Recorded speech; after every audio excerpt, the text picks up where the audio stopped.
de Coríntios, 2 Coríntios, capítulo 13, verso de número 14.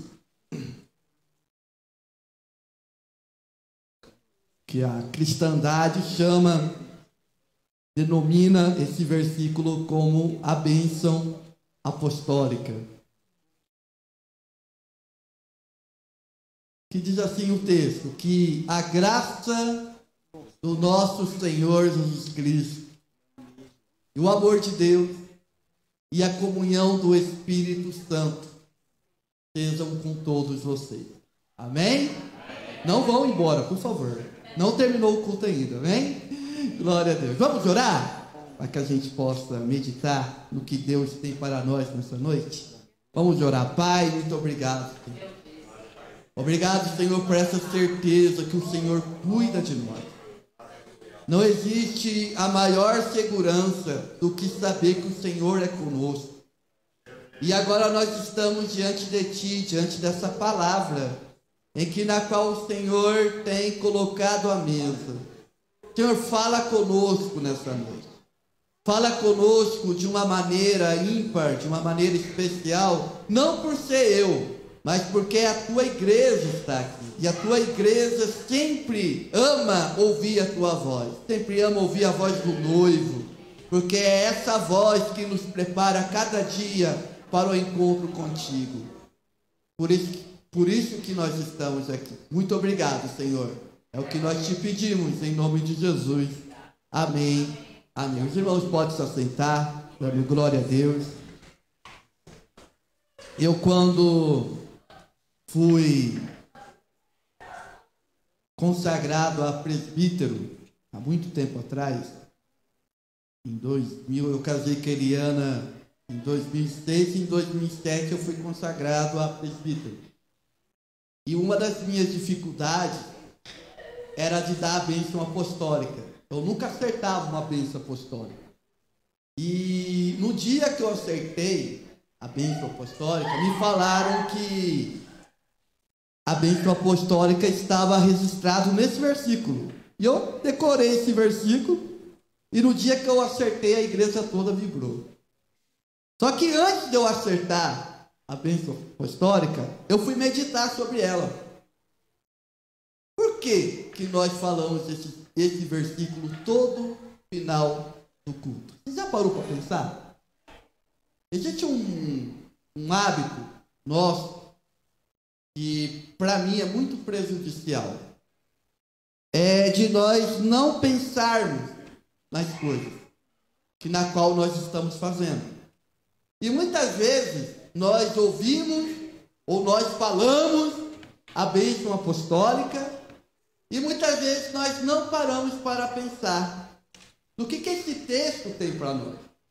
E por que esse texto ele é importante para as nossas vidas? Ele é muito importante ao ponto que todo final de culto, todo culto que nós participamos, toda reunião que nós fazemos aqui, nós mencionamos ou ouvimos essa escritura. O que essa escritura tem para nós?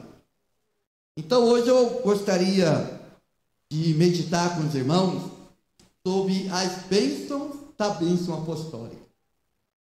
É muito interessante porque a primeira coisa que eu consigo entender nesse versículo é que esse versículo resume a nossa vida cristã. Se você quer um resumo de uma vida cristã, de uma vida com Deus, é a bênção apostólica. Um segundo ponto que nós podemos destacar é que a bênção apostólica é um vínculo entre a igreja e a Trindade.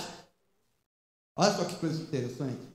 Aqui nós temos Jesus, aqui nós temos o Deus Pai e aqui nós temos o Espírito Santo. E do outro lado, nós temos a igreja. E no meio, o que nós temos? A graça, o amor e a comunhão, que são as formas na qual a Trindade, a Santa Trindade se manifesta nas nossas vidas dia após dia. E é muito interessante pensar nisso, porque muitas vezes nós achamos que Deus está distante de nós. Às vezes nós achamos que Jesus está distante de nós. Às vezes nós achamos que o Espírito Santo está distante de nós. Isso não é verdade. Ele está mais perto do que você imagina. Basta você se atentar, basta você perceber, basta você entender o que é que você muitas vezes está fazendo para entender o que a Bíblia está nos dizendo. E cada frase aqui, irmãos, é interessante que a palavra de Deus, nada é por acaso. Nada é por acaso na palavra de Deus. Pode ter certeza, nada é por acaso. A bênção apostólica, ela começa com essa frase: a graça de Jesus Cristo. Por que a bênção apostólica não começa com o amor de Deus Pai? Por que a bênção apostólica não começa com a comunhão do Espírito Santo? Ela começa com a graça do nosso Senhor Jesus Cristo. Porque se eu não entender o que é a graça, eu não consigo entender o que é amor de Deus, e eu não consigo entender o que é a comunhão do Espírito Santo. Eu defino a graça. Muitas pessoas, quando falam de graça, elas dizem que graça é favor merecido. Todo mundo, se alguém perguntar o que é graça, todo mundo diz: é favor merecido. Eu já defino graça como a nossa relação, a relação de Deus conosco. E por que nós não ouvimos muito sobre a graça? Porque a graça, ela aponta para algo que nós não gostamos muito de falar. Ela aponta para a nossa condição. Porque muitas pessoas imaginam que a relação que elas têm com Deus é uma relação de débito e crédito. Ou seja, quanto mais eu fazer, mais Deus vai me abençoar. Quanto mais eu ir na igreja, quanto mais eu dar minha oferta, quanto mais eu dar meu dízimo, quanto mais eu orar, quanto mais eu fazer jejum, quanto mais eu pagar o preço, quanto mais eu fazer a obra de Deus, Deus vai me abençoar. Eu vou ter crédito com Deus. Existem até pessoas que dizem que a oração dela é forte. E esse conceito de débito e crédito é um conceito terrível. Por quê? Porque muitas vezes nós elegemos na nossa cabeça pessoas que nós acreditamos que essas pessoas têm mais crédito com Deus do que eu e você. E muitas vezes nós pedimos oração ou buscamos algum conselho para essas pessoas porque nós acreditamos: não, essa pessoa ora mais do que eu, essa pessoa busca mais a Deus do que eu.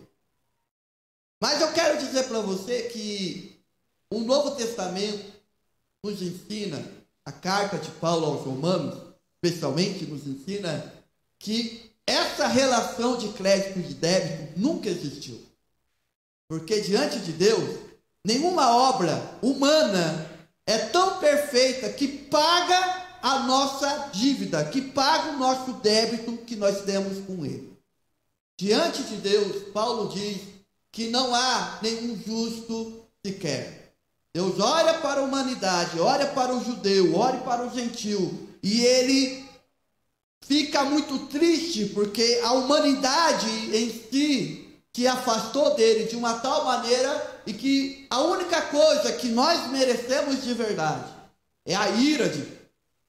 Paulo vai dizer isso até em Efésios, que nós somos filhos da ira de Deus.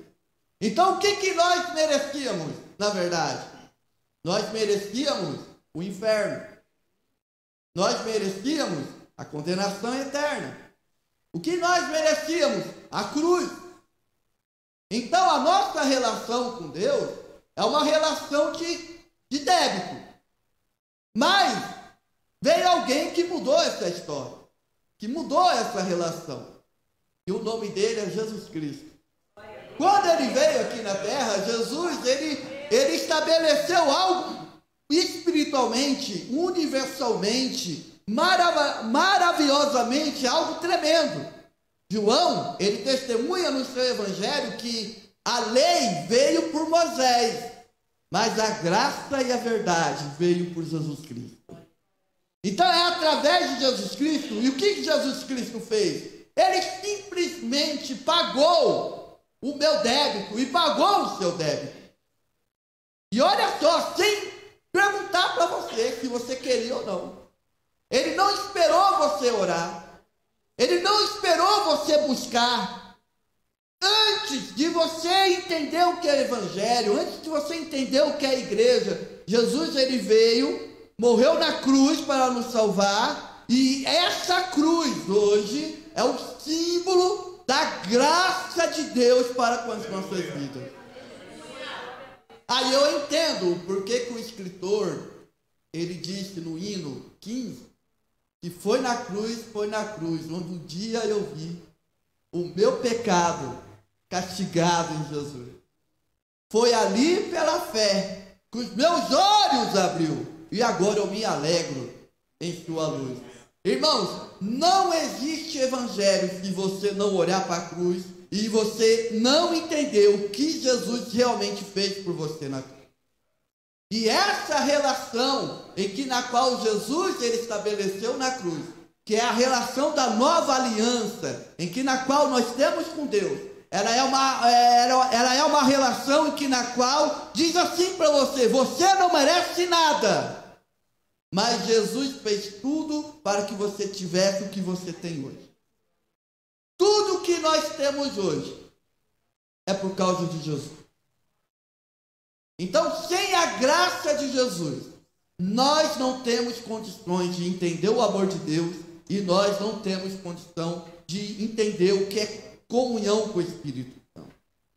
A graça é algo tão maravilhoso, tão grandioso nas nossas vidas, e que quando você percebe que a sua relação com Deus é uma graça, isso muda tudo. Porque agora você não vai mais ter aquela postura de débito e crédito. Não, a sua postura agora é como foi falado aqui no começo: gratidão. Por que nós temos gratidão a Deus? Porque nós não merecíamos. Nós éramos pecadores. Aliás, nós somos pecadores. Eu me lembro que quando eu estava pastoreando o Jardim Mariana, aconteceu uma situação muito engraçada até. Tinha um casal que estava em um processo de divórcio. E estava um domingo o culto acontecendo. E o esposo, o ex-esposo, que não estava aceitando o fim do relacionamento, ele estava querendo tumultuar o culto. Ele estava querendo entrar no culto para conversar com a irmã estava sentada no círculo de oração. E ele queria falar, e os diáconos estavam nessa situação, e de repente os diáconos não tiveram jeito e me chamaram. E eu fui lá conversar com esse homem, com essa alma. E é interessante, essa alma chegou em mim e falou assim: olha, essa mulher não merece estar aí na igreja. Falou bem assim para mim, pastor. Essa mulher não merece estar aí porque ela é pecadora. Aí eu cheguei e falei: o quê? Ela não pode entrar na igreja porque ela é pecadora. Aí eu falei: então, meu filho, vamos fechar a igreja, vamos todo mundo para casa. Porque se pecador não pode entrar na igreja, vamos fechar a igreja, vamos embora. O que eu estou fazendo aqui? Ele olhou assim para mim: mas você é pecador? Pastor é pecador? Eu falei: eu sou também, todo mundo, filho. Todo mundo está no meu barco. Mas a diferença é que nós entendemos que nós somos alvo da graça de Jesus. E ele saiu meio assim, né? Terminou a confusão, foi embora. Mas é para que você possa entender, irmão, que você não é merecedor por estar aqui. Eu tenho 30 anos de crente. Grande coisa. Eu sou pastor. Grande coisa. Eu sou músico. Grande coisa. Nós estamos aqui não é por nosso mérito. Não é porque você é bonzinho. Não é porque você é isso, você é aquilo. Não, você está aqui porque Jesus orou para você e te amou primeiro. Te resgatou no mundo, te resgatou das trevas, te tirou da condenação eterna e te dá a vida eterna. Nós não podemos mais temer a morte. porque ele venceu a morte e ressuscitou. E assim como ele ressuscitou, eu e você também temos essa promessa nas nossas vidas, essa marca na nossa vida.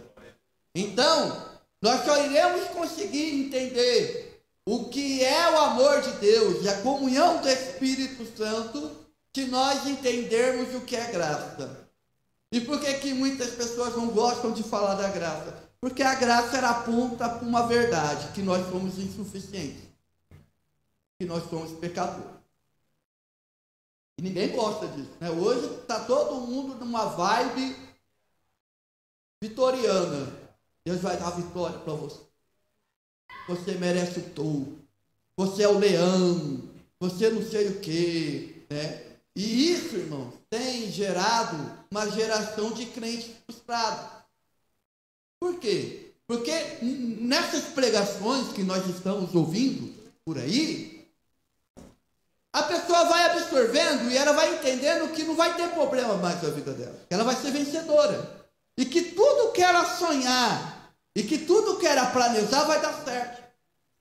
Só que pela minha pouca experiência de vida, né, tem irmãos aqui, tem mais experiência do que eu, você pode perguntar para eles também, mas pela minha pouca experiência de vida, eu tô com o cabelo branco e tô careca. Por quê? Porque muitas coisas que eu planejei deram errado. Eu não queria que desse errado. E muitas vezes a gente coloca isso numa posição de Deus. Deus, eu quero que você faça isso. Tem gente que chega na arrogância e na petulância de chegar e falar assim, Deus, a oração da fé, né? Deus, se você não fazer aquilo que eu quero que você faça, eu vou largar da igreja. Eu vou entregar a minha carteirinha. Você acha que Deus vai ficar pior? Nossa, eu fico pensando, como que Deus ouve uma oração dessa? Deus fica preocupado, né? Vai parar o céu, para a terra. Não, vamos entender, senão ele vai largar da igreja. Deus não está nem aí, irmãos. Se Deus fizer, ele é Deus. Se não fizer, independente de você gostar ou não, ele continua sendo Deus. Então, esses tipos de pregações que nós estamos ouvindo, está gerando uma geração de crente frustrado. Tem muita gente frustrada com Deus. Mas não é porque Deus o frustrou, é porque estão aprendendo errado. Porque nós sabemos, irmãos, que a nossa vida, ela é uma vida de vitória. Mas para ter vitória, tem um ciclo, né? Para ter vitória tem que ter o quê? Guerra. Tem que ter luta. Se você está numa luta, é porque você está guerreando. E a nossa vida é altos e baixos. Já viu quando uma pessoa está na UTI, tem aquela eu esqueci o nome, tem uma maquininha que fala, que mostra como que está o nosso coração. Você viu como que é a linha? Alto e baixo, alto e baixo.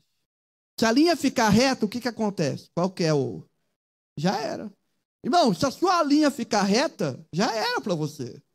Por isso que a nossa vida é alto e baixo. Vai ter dia que Deus vai dar vitória para você, vai dar tudo certo para você. Glória a Deus.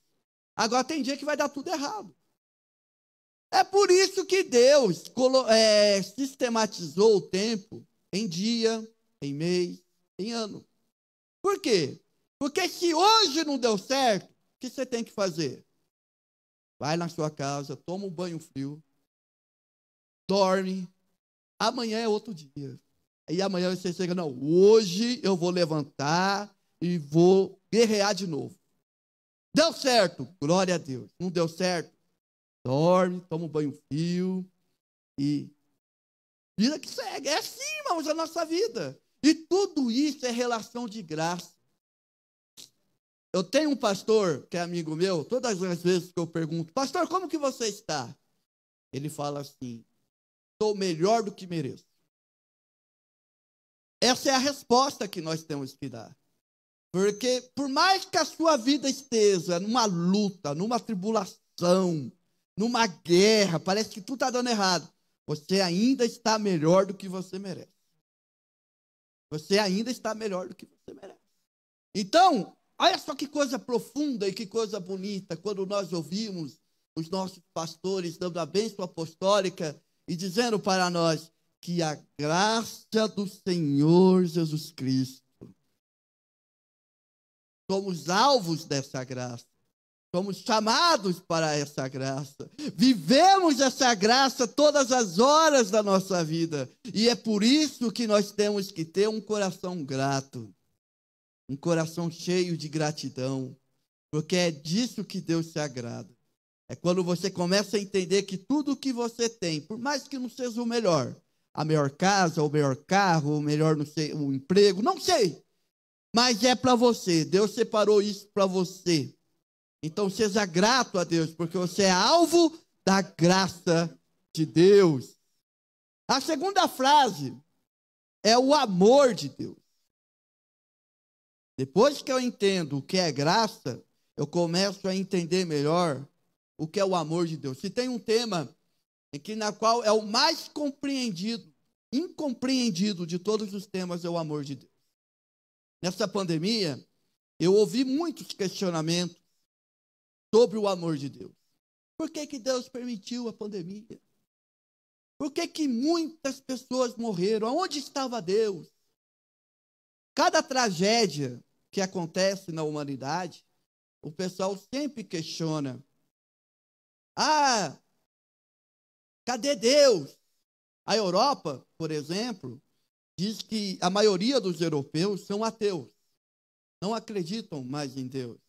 Por causa da Segunda Guerra Mundial. Que impactou aquele continente inteiro, né? E isso foi um dos resultados na qual nós temos hoje do ateísmo crescente nessas nações europeias. Mas, depois que eu entendo a graça de Deus, eu começo a entender como que o amor de Deus funciona. Porque o amor de Deus ele é tão grande e tão lindo, que a primeira coisa que você tem que entender é o que é o amor. Porque muitas pessoas, nós os ocidentais, nós temos um conceito de amor vinculado ao sentimento. Não é verdade? Eu estou te amando, casamento, vai. Hoje eu acordei bem. Ah, minha esposa, eu te amo. Aí tem no outro dia, eu vou me separar de você porque eu não gosto mais de você. Eu não estou mais te amando. O amor acabou. A gente não ouve muito isso por aí. Porque nós confundimos amor com sentimento. Amor não é sentimento. Amor é atitude. Por mais que a pessoa não mereça, eu estou lá do lado dela. Por mais que a pessoa não mereça, eu estou fazendo bem para ela. Por mais que a pessoa não mereça, eu estou falando, estou corrigindo ela para ver se entra alguma coisa na cabeça dela. Isso é amor, é atitude. É estar do lado, mesmo que a pessoa não mereça. Esse é o conceito do amor ágape. O amor ágape é quando você ama alguém sem esperar nada em troca. Isso é o amor. O amor que você dá a sua vida por ele, sem esperar nada em troca. E é interessante que uma das características do amor de Deus, e é isso que eu fico impactado, é que Deus, ele respeita as nossas escolhas. Isso é amor. Por mais que eu não queira andar com Deus, por mais que muitas vezes eu nego a vontade de Deus, Deus ele não nos força. Já parou para pensar que Deus não nos força? Deus não vai pegar no seu braço e vai te colocar aqui, ó. Ele vai te dar oportunidades. Vai te dar oportunidades, oportunidades, oportunidades, oportunidades. O apóstolo Pedro, ele escreve na sua segunda carta que a razão na qual Jesus está tardando em voltar é porque ele está dando oportunidade de arrependimento para as pessoas. Está escrito lá, na segunda Pedro. Por quê? Porque ele quer, é desejo de Deus, que todo homem salve. É o desejo de Deus. Está em 2 Timóteo, carta do apóstolo Paulo a 1 Timóteo. Então, nós percebemos que o amor de Deus ele é tão grande, tão lindo, tão maravilhoso, que ele respeita a escolha do ser humano. Só que toda escolha tem consequências. E tudo isso que está acontecendo no mundo, tudo de ruim, tudo de mal, não é culpa de Deus. É culpa do homem, que se afasta de Deus a cada dia. É culpa do homem que muitas vezes não quer saber, negligencia a vontade de Deus, negligencia os princípios baseados na palavra dele. E quando você negligencia um princípio, você está correndo um sério risco de ter umas consequências. Ah, pastor, mas e a graça de Deus? A graça de Deus, ela é tão bonita que ela te resgata de você mesmo. Mas para isso, você tem que renunciar, você tem que abrir teu coração, você tem que a cada dia mais andar com Deus, de tal maneira que vai chegar uma hora que Deus, ele vai controlar toda a sua vida. E isso, irmãos, não é do dia para a noite. Isso é a cada dia. A cada dia Deus vem falando conosco pela sua palavra. A cada dia mais nós nos santificamos. Porque é isso que nós temos que fazer a cada dia. Nos santificar. E então o amor de Deus, quando eu digo que a graça do nosso Senhor Jesus Cristo, o amor de Deus, você tem que entender que você é alvo do amor de Deus. Olha só que coisa interessante. Deus, ao planejar o plano da salvação, tem muita gente que acha que Deus começou a planejar o plano da salvação a partir do momento que o homem pecou. Adão foi lá, pecou, aí Deus levou um susto. Tem gente que imagina isso. Ah, e agora? Deus deu um susto, né? E agora? Como que nós vamos fazer? Como que nós vamos salvar o homem? Aí Jesus aparece, não, deixa que eu morro por ele, está tudo certo. Não foi assim. Paulo, ele vai dizer, em Apocalipse vai dizer também, que o cordeiro foi morto antes da fundação do mundo. Por quê? Porque na mente de Deus não tem passado, presente e futuro. Sabia disso? Nós temos, porque nós estamos nesse tempo aqui, tempo Cronos. Mas o tempo de Deus não é Cronos. O tempo de Deus é Kairos, ou seja, para Deus não tem passado, presente e futuro. Então, quando Deus determinou na eternidade o plano da salvação, ele já pensava que o homem tem que ser resgatado. Vou resgatar a minha criação. Então eu vou enviar o que eu tenho de melhor. É muito bonito, né? Nós gostamos muito desse versículo, João 3,16. Deus amou o mundo. Olha só a forma que Deus amou o mundo. Deus amou o mundo de tal maneira. Esse tal é um tamanho ou a quantidade que não tem como contar. De tal maneira que enviou quem? Ele poderia enviar um anjo para morrer por nós. Você não acha? Ah, manda o anjo da 40ª hierarquia morrer por eles. Não, ele manda o seu melhor, ele manda o seu único filho. Deus amou o mundo de tal maneira que envia o seu filho unigênito, para que todo aquele que nele crê não pereça, mas tenha a vida eterna. Jesus é o filho unigênito do Pai. Isso é algo maravilhoso, na qual demonstra o amor dele para com a humanidade. A cruz é o símbolo da nossa salvação, porque Jesus mesmo, ele fala que olhe para a cruz, olhe para o filho do homem que está sendo levantado na cruz. Se você aceitar, você vai ter a vida eterna, mas se você rejeitar, você vai ter a condenação eterna. Mas é o amor de Deus. O amor de Deus é algo fascinante. Por isso que um cantor do hino da harpa, ele fala, porque Jesus me ama, eu não posso te explicar, mas a ti também te chama, porque ele deseja te salvar. Glória a Deus por isso. Glória a Deus por isso. E por último, a terceira frase, a comunhão do Espírito Santo. Glória a Deus. Hoje, nós vivenciamos o que os estudiosos da palavra dizem que nós estamos vivendo a era do Espírito Santo. Só que nós vivemos uma tragédia. Nós tivemos, há poucos dias atrás, uma conferência lá na nossa igreja sede sobre Pentecostes, sobre o Espírito Santo. E foi muito, assim, impactante para mim. E eu saí de lá, pastor Pádua, com uma impressão e uma tristeza muito grande.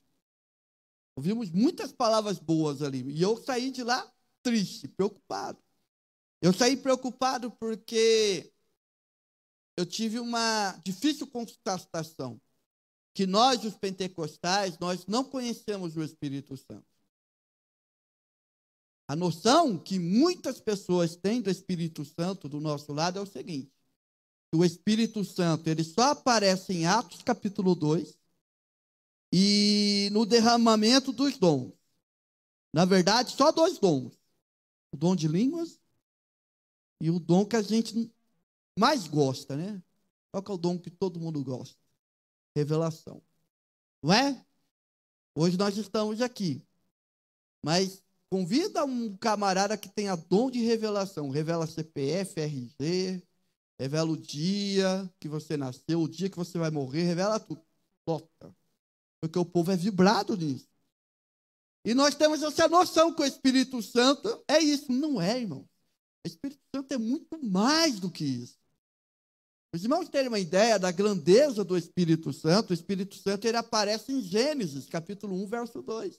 Quando Deus ele começa a criar a terra e o Espírito de Deus espalhava, se movia sobre as águas. Nós vemos o Espírito Santo agindo no Antigo Testamento. Nós vemos o Espírito Santo agindo no ministério de Jesus. E uma das coisas mais bonitas é quando Jesus, ao caminhar para o Getsemane, para a cruz, ele vai preparar os seus discípulos. E ele chega para os seus discípulos e diz assim: discípulos, eu não vou deixar vocês órfãos. Vocês não ficarão abandonados. Eu vou para o meu Pai, mas vocês não ficarão abandonados. Eis que o Pai está enviando um outro Consolador. Consolador, no grego, é paracleto. E paracleto é uma das palavras que tem como tradução advogado. É muito interessante a figura do advogado, porque alguém aqui, eu sei que muitos irmãos já tiveram essa experiência boa ou triste, eu não sei, de ir no tribunal, não é? Quem aqui já foi no tribunal aqui? Você vai no tribunal, você tem medo, por quê? Porque tem um homem da capa preta lá, né? O juiz, o excelentíssimo. Primeiro que quando você chega, não é de qualquer maneira que você fala com o juiz, não é? Não vai dizer para o juiz, e aí? Tudo? Não. Excelentíssimo. Né? Então a gente já fica meio com medo. E a gente fica assim, meu Deus, e se o juiz perguntar alguma coisa para mim? Por mais que você tenha toda a razão, mas a gente fica com medo, não fica? Eu já fui testemunha, por mais que eu... Testemunha é um negócio complicado. Por mais que seja verdade, mas você fica com medo, né? Porque numa audiência, a única pessoa que pode ser presa por falso testemunho, o advogado pode mentir, o autor pode mentir, o réu pode mentir, até o juiz pode mentir. Mas a única pessoa que não pode mentir é quem? A testemunha. Não pode mentir não, gente. Se mentir, você está preso, né? E olha só que coisa interessante. Você chega na audiência e fica todo preocupado. Meu Deus, e agora o que vai acontecer? O que eu vou falar? E de repente chega um homem de terno e bate no seu ombro e diz assim: fica tranquilo, eu vou ser a sua voz. Fica tranquilo, que eu estou com você. Até o nosso pedido, olha só que coisa interessante. Quando você entra com pedido na justiça, qualquer pedido, você contrata o advogado, o primeiro documento que o advogado faz, depois do contrato, é a petição. E olha só o que Paulo diz em Romanos. Paulo diz que nós não sabemos orar. Mas quando oramos, o Espírito Santo, ele é o nosso advogado. O que ele faz? Ele pega o seu pedido e dá uma arrumada Dá uma transformada no seu pedido. Ó Deus, está aqui o pedido do Saulo. Está aqui o pedido do Padre. Está aqui o pedido. Está aqui o seu pedido. É assim que o Espírito Santo faz. Por que que muitos pedidos seus não foram atendidos? Porque o Espírito Santo, ele entendeu que aquilo não era o melhor para você. Então, ele pediu outra coisa para você, que é melhor para você. Então, o Espírito Santo, irmãos, ele é o nosso consolador. Ele anda conosco todos os dias. Ele fala conosco todos os dias. Em Apocalipse, Jesus, ele fala às 7 igrejas. Nós temos essa expressão. Quem tem ouvidos, ouça o que o Espírito diz à igreja. O Espírito Santo, ele é o Senhor da igreja. O Espírito Santo, ele orienta a igreja. O Espírito Santo, ele age na nossa vida todos os dias, através de um processo na qual nós estamos vivendo hoje, que é o processo da santificação. E quando ele opera a santificação das nossas vidas, olha que coisa maravilhosa, nós geramos fruto do Espírito. É muito interessante, irmão, estudar o fruto do Espírito, porque o fruto do Espírito é nada mais do que o resultado da operação do Espírito Santo em nós. Por exemplo, vou dar um exemplo para vocês. Um fruto que o Espírito Santo ele gera em nós. Amor. E sabe quando que ele gera esse fruto em nós? O amor, porque a gente não ama. Não é natural do ser humano amar. Não é. Porque nós somos egoístas. Pisou no meu calo, eu vou brigar. Falou algo para mim, eu vou dar a resposta na mesma altura. Aí vem o Espírito Santo agir em nós. E ele chega para nós e diz, calma, não faça isso. Fique quieto. Vou mandar aquela mensagem, vou mandar aquele áudio agora. Vou arrebentar aquela pessoa nesse áudio aqui no WhatsApp. Espírito Santo, não faça isso. Ame ela. Ore por ela. É só o Espírito Santo que gera em nós um amor tão grande que nós somos capazes de amar até os nossos inimigos. Já pensou nisso? É só o Espírito Santo, irmãos. Não é natural do ser humano amar. Mas ele gera esse fruto em nós, o fruto do amor. Por exemplo, paz. Estou dando alguns exemplos, não vou falar todos não. Paz. A paz que o Espírito Santo gera em nós não é aquela paz que é a ausência de problema. Hoje eu estou tranquilo, não tem problema nenhum. Não. A paz que o Espírito Santo gera em nós é quando a gente está no meio da guerra mesmo. No meio do vendaval, a casa vai cair. O negócio vai tá ruim para nós. Aí você está em paz. Aí o pessoal chega para você e fala, peraí, mas você está tão... Rapaz, eu no seu lugar... Eu já estava preocupado, Não, eu estou em paz. Mas por que você está em paz? Eu estou em paz porque Jesus está no barco. E o meu barco não afunda se ele estiver no barco. Glória a Deus. Pode vir a tempestade que for. Jesus está no barco. Vou dar o último exemplo. Domínio próprio. Né? O fruto do Espírito, temperança. Vou explodir. Vou falar. Controle-se. Não é hora de falar. Quem é dominado, sujeito à vontade do Espírito Santo, não fala muita coisa. Fica quieto. Fica em paz. Abençoa. E quando fala, a casa treme. Porque sabe que é o Espírito Santo. Por isso que Paulo... ele nos dá uma ordem muito interessante. Ele fala que não vos embriaguei com vinho em que há contenda, mas enchei-vos do Espírito. Não é encher do Espírito só na igreja, porque a gente só lembra do Espírito Santo, de se encher do Espírito Santo. Não, irmãos, em todos os momentos. É nas dificuldades do nosso dia a dia. O Espírito, nós temos que aprender que o Espírito Santo... ele está disponível para nós em todos os momentos. Ele é o nosso companheiro. Ele é o nosso consolador.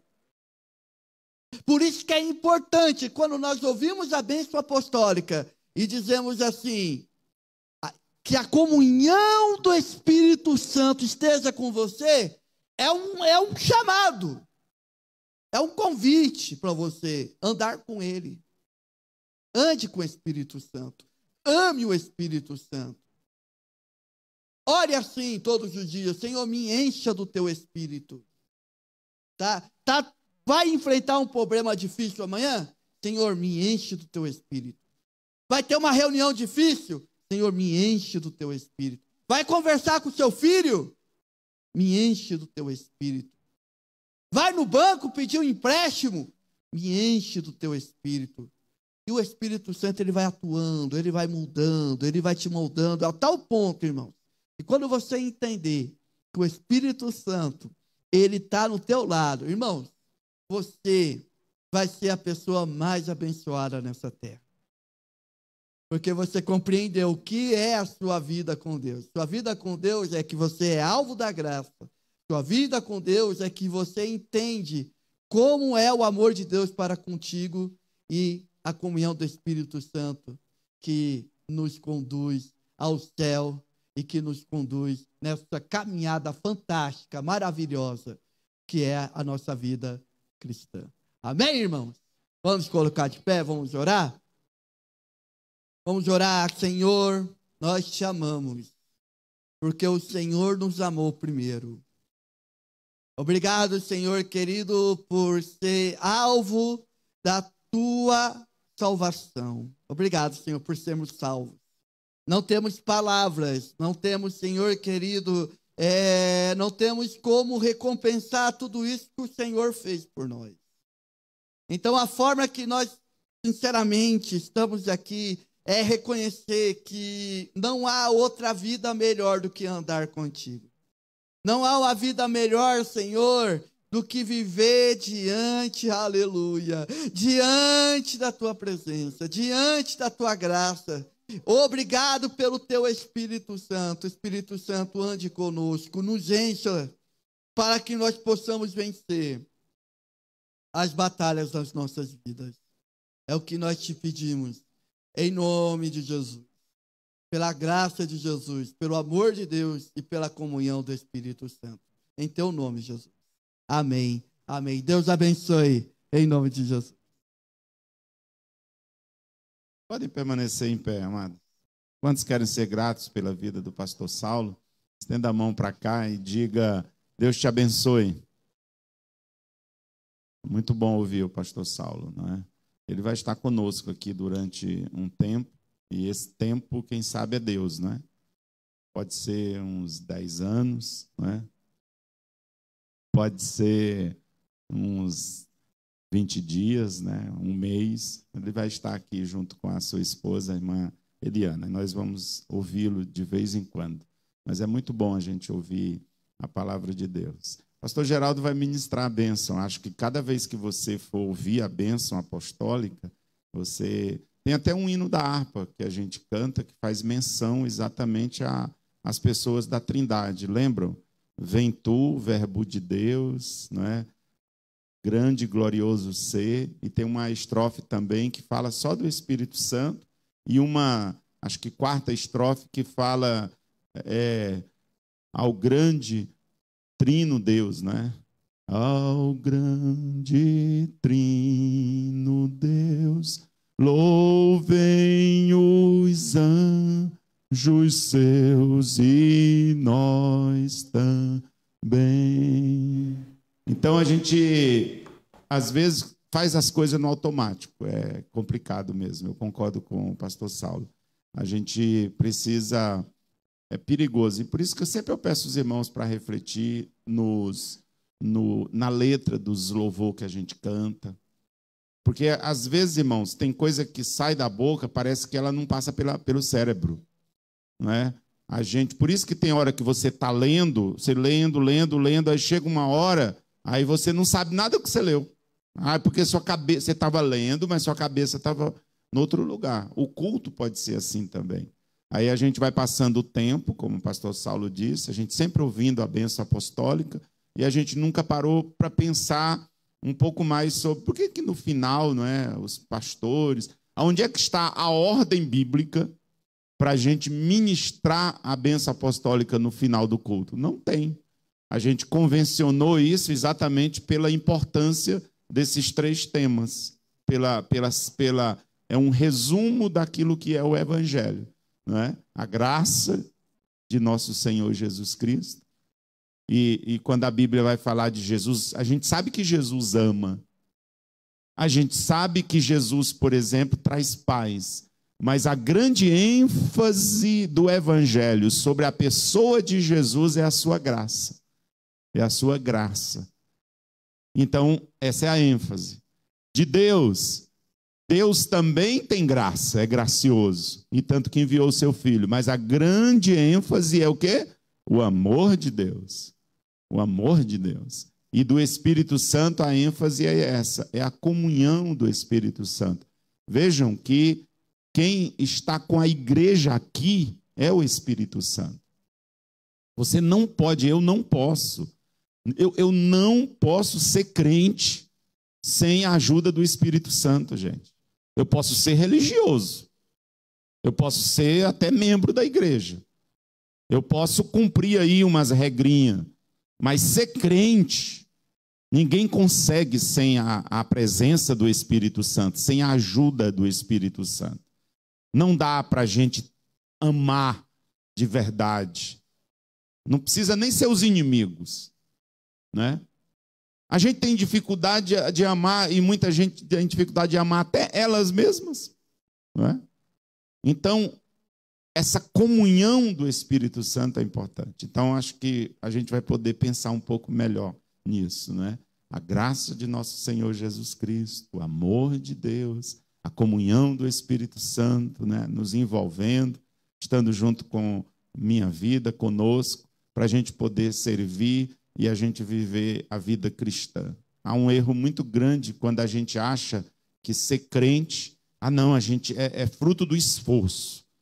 É fruto de uma disciplina. Não dá para ser crente sem que a gente tenha o Espírito Santo dentro de nossas vidas, transformando as motivações, gerando em nós um novo ser. Por isso que a Bíblia diz isso, né? Eu vou tirar o coração de carne, aquele coração que a gente tinha quando não conhecia Jesus, coração de pedra, perdão. Vou tirar o coração de pedra e eu vou dar um coração de carne. O coração de pedra é aquele coração insensível, duro. Eu vou colocar aí e colocarei dentro de vocês o meu Espírito. Isso já é uma promessa dos profetas. E Deus já vinha dizendo isso. Eu vou mudar a natureza de vocês. Para quê? Para a gente poder andar com Deus.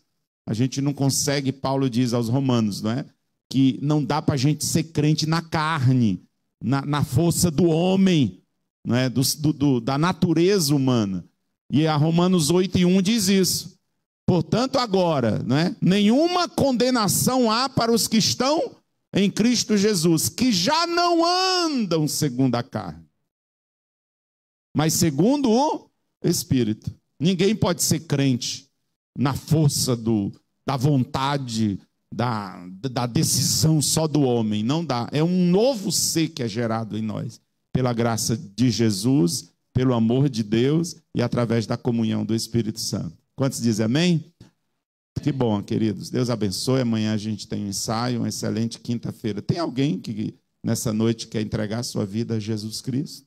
Conhecê-lo, confessá-lo nessa noite como Senhor, como Salvador? Pastor Geraldo vai estar terminando e nós vamos para nossas casas abençoados. Seus irmãos, com a paz do Senhor. Amém? Que bom, né, meus irmãos? Culto abençoado. Palavra boa. Deus abençoe o pastor Saulo e continue usando ele grandemente. Amém? Passem com a mão, meus irmãos. Vamos encerrar nesse momento com a bênção apostólica. Amém? A graça de nosso Senhor Jesus Cristo, o grande amor de Deus e a doce comunhão do Espírito Santo de Deus seja com todos nós, digamos todos. Amém.